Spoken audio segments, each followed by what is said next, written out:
Ito na mga paps, yung isa sa matagal kong pinag-iipunan dito sa AgriBC Farm, yung ating solar setup. Ito yung isang solar panel na nabili natin. I-unbox natin siya, tingnan natin kung gaano kalaki ang 100 watts.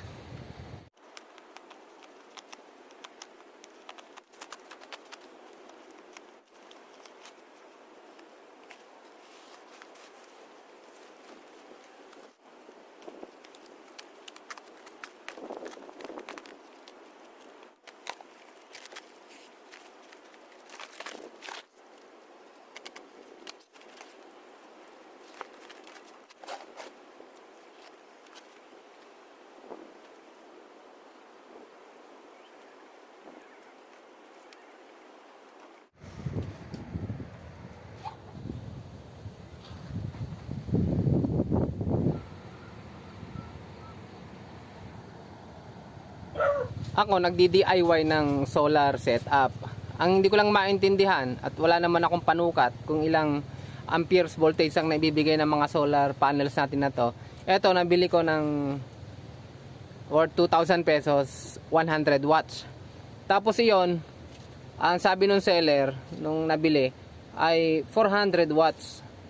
Yan ngayon ang hindi ko maintindihan kasi wala akong panukat. Kung 400 watts nga yun, tapos ito legit naman siguro to na 100 watts.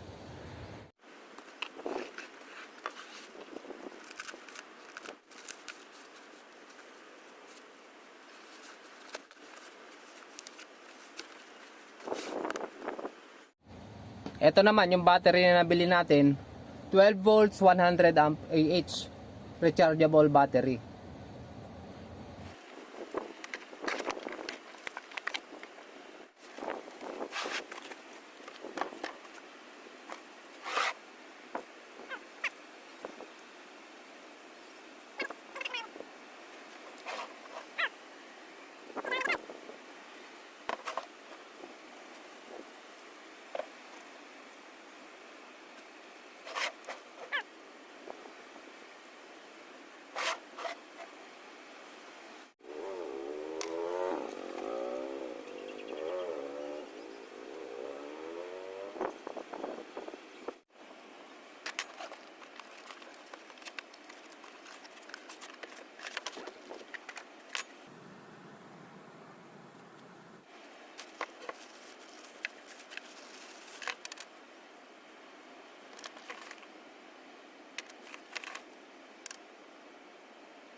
Ganyan na magiging setup natin, yung solar papunta sa solar charge controller.